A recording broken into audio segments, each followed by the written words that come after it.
திருமண வாழ்க்கையை வெற்றி பெறதுக்கு எவ்வளோ கஷ்டமாக இருக்குது பாருங்கள். இன்றைக்கி சில சொல்கிறாங்க பயமாக இருக்குதுங்க திருமணம் பண்ணி வைக்கிறதுக்கு. பெற்றோர் சொல்கிறாங்க பிள்ளைகளுக்கு திருமணம் பண்ணி பயமாக இருக்குது, என்ன ஆகுமோ தெரியாது. கரெக்டு தான், என்ன ஆகுமோ டைம் பாம் மாதிரி தான் அது, என்ன ஆகுமோ தெரியாது. ஏன்னா அந்த உலக மனப்பான்மை அப்படியே உள்ளே வந்துருச்சு பாருங்கள். கிறிஸ்தவன் பேர் வச்சுருக்கான், ஞானஸ்தானம் எடுத்திருக்கான். நம்ம என்ன கேட்குறோம், ஞானஸ்தானம் எடுத்துருக்கிறியா? எடுத்துருக்கிறேன். பரிசுத்தாவி பெற்றிருக்கிறேன்.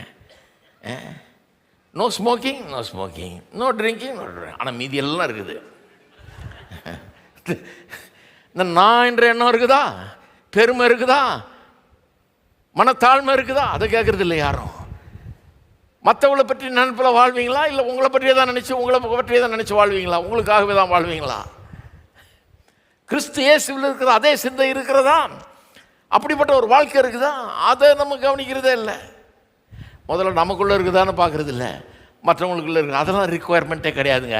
அவர் எங்கள் ஜாதியா, ஏன் படிப்பு இருக்குதா, ஏன் இது இருக்குதா, ஏன் அதெல்லாம் பாருங்கள். இந்த படிப்பு கிடிப்பெல்லாம் பார்க்க அதெல்லாம் சுத்தமாக இரலவெண்ட்னு சொல்ல வரல. அதெல்லாம் ஒன்றும் பொருட்டே இல்லைன்னு சொல்ல வரல. ஆமாம், படிப்புக்கு ஏற்ற மாதிரி கல்யாணம் பண்ணிங்க, அது பண்ணி அதெல்லாம் ஓகே. ஆனால் அதை காட்டில் ரொம்ப முக்கியமானது இந்த ஆவிக்குரிய அஸ்திபாரம், அது இருக்குதான்றதை பார்க்க வேணுங்கிறது தான் நான் சொல்லிகிட்டு இருக்கிறேன்.